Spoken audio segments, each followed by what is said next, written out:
Hey everybody, I'm Captain Tommy Scoville, and you are on the lifeboat. So, by the time you see this, I will already be somewhere else. So, I'm doing this one on a recording. This is for all of you on the lifeboat that wanted to get together today. I know that there were people that preferred that I wouldn't take a day off, and I don't blame you. I really don't, and I wish that it was something that I could do 7 days a week, and I did for a really long time. I don't want to burn out, which we did in the past. I want to talk about ripples. We did a show the other day and talked about how a ripple can change the world, and some people poured in some stuff out the other day that I think is kind of essential. They go in both directions. You know, I talked about this on this morning's video, and I'm not sure whether or not you caught it, but it doesn't take much to destroy the day of a human being. And the crazy thing is that those ripples head off so much farther than the person that you're insulting, the person you're treating poorly. And each time our interactions with anybody are a little bit worse than the one before, then it just continues to get worse. And this is one of those things that, I don't know, I think it gets overlooked. You know, we talk a lot about positivity, and I always want to, because that's the nature of what we do. We are a positive channel full of very positive individuals for the most part, for the majority of everybody on here. Really, really solid individuals that just want to make the earth a better place. But I have bad days like everyone else does. And I talked about one the other day. And, you know, sometimes it translates down into other people. I told you when I picked up my prescription, and the woman said to me, I'm not filling any prescriptions while you're on a telephone. I don't know what happened to that woman before she talked to me, but I walk up to the counter and I've got my phone in my ear and I'm talking to my brother Johnny. And I walk up and the woman instantly, sir, I'm sorry, but we have a policy here that I'm not allowed to talk to anybody. And the really smart thing would have been to say, you know, we talk about personal stuff, and I can't share any of that because you're on the line with somebody. I've got to do that one-on-one with you. Right? Probably what she does most of the time. But somewhere in that day, that woman talked to somebody. Come on, Light. What are you doing? That woman talked to somebody that day that caused a ripple. It caused a ripple in the wrong direction. So by the time I got to this woman, she wasn't having a pretty good day. Right? This woman was already in a funk. She was in a bad way. So I try, to walk up there and get my prescription. I could have done something to fix that. I could have at least made a difference, and I didn't. In fact, quite the opposite. Instead, what I did was I kept that ripple going in the wrong direction. I told the story before. I turned around and I walked away. I got my stuff. I didn't say thank you. I was just rude, but I just got the bag. You know, do you want money back? No. I was just rude. And that would have kept the ripple going, people. That would have been enough, but that wasn't me. I walked away, and I got maybe 30 feet, 40 feet away, and I was like, no, man. No, I'm not doing this. So I turned around, and I walked back, and I gave her a speech about how I'm in sales. Let me tell you how you should have handled that. And I gave it a much nicer spin to it. And I said, that is a better way to handle it, so that people just realize that there's a policy there or something, and you're not just a bad person. That's not what I said. Nothing to be proud of, I assure you. But yeah, and I didn't call her the B word. I just said that people won't think you are, which of course is very similar to calling her the B word. So, hold on, people.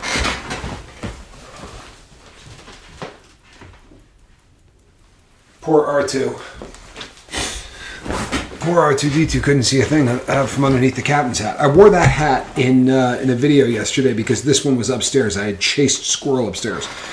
So I wore that hat and it ended up back on the on R2-D2 over there. I want to, we're not going to be here for a very long time today.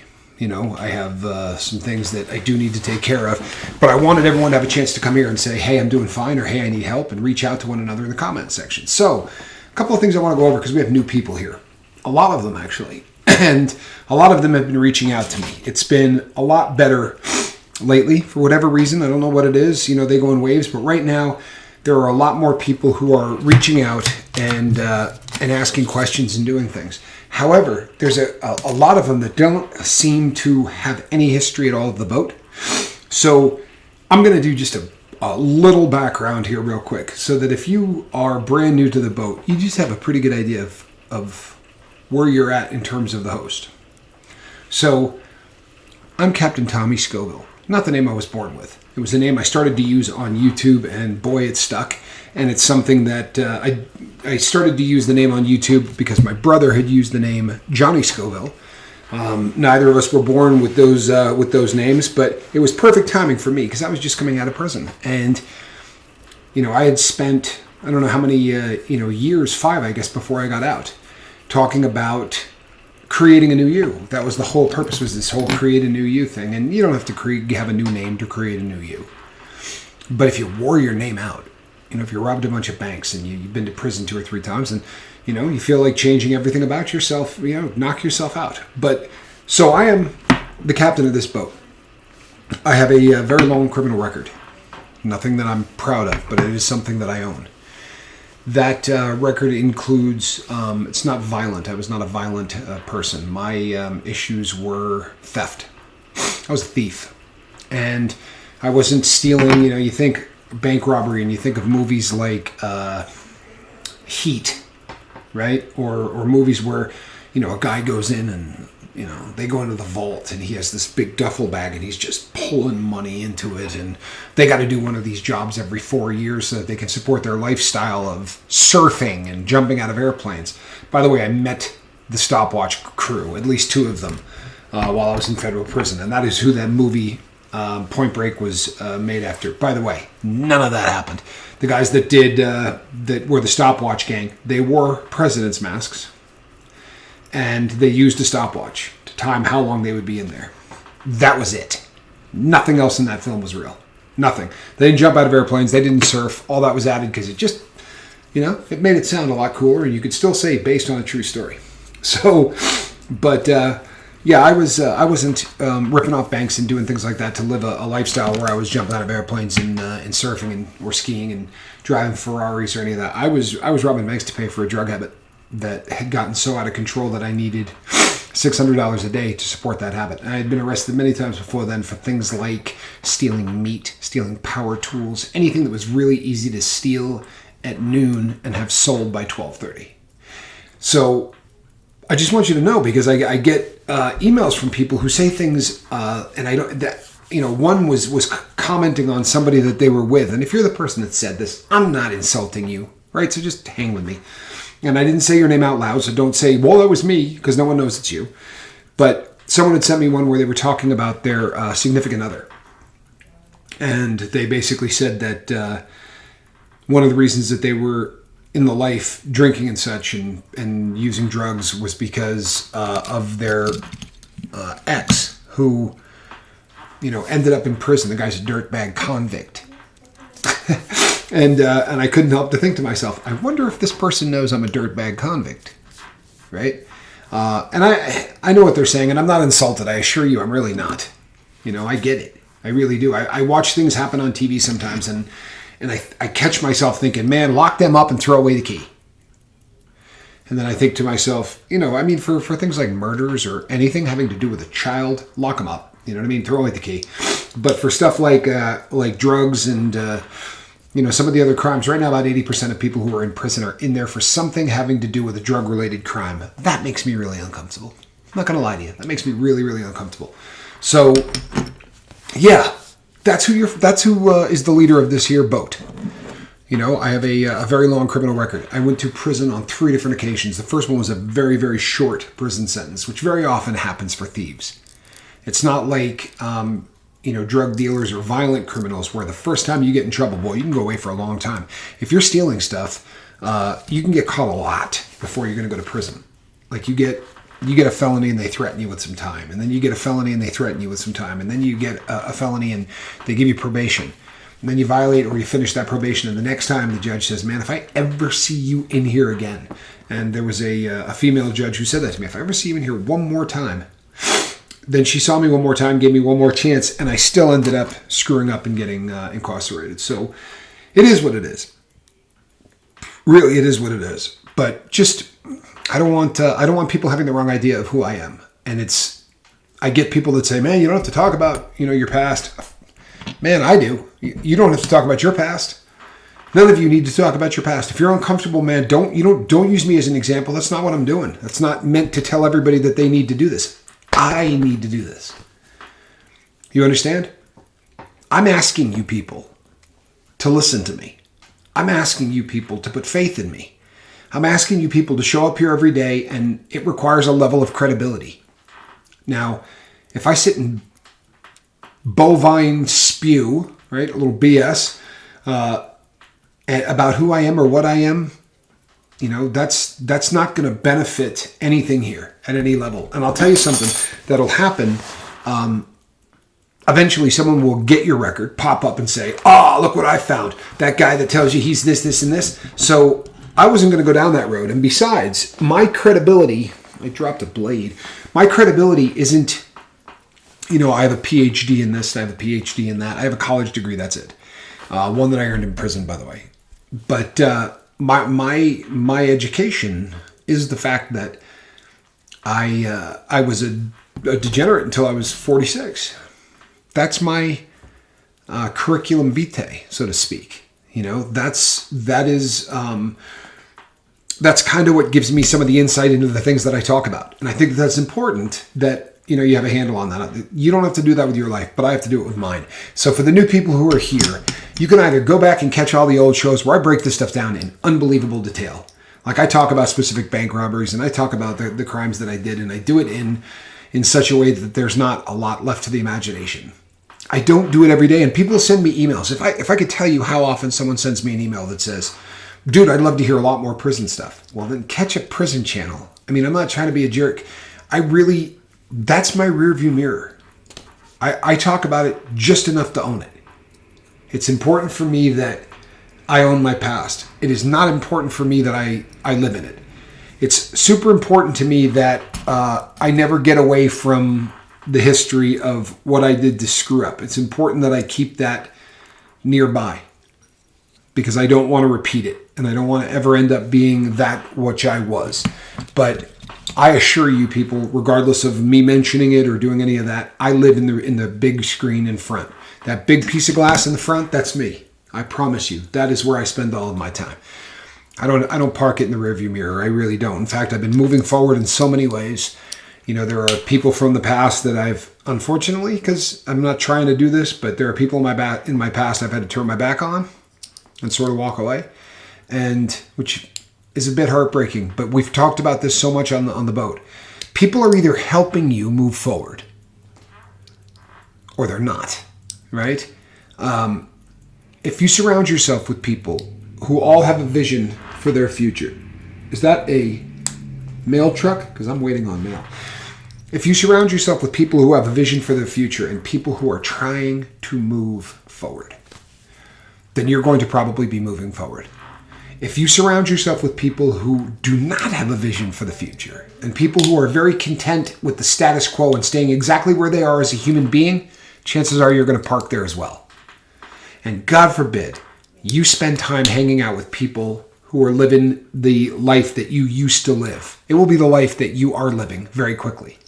You can't surround yourself with people who are living a life you don't want to live and think it isn't going to rub off on you. That stink is going to go home with you.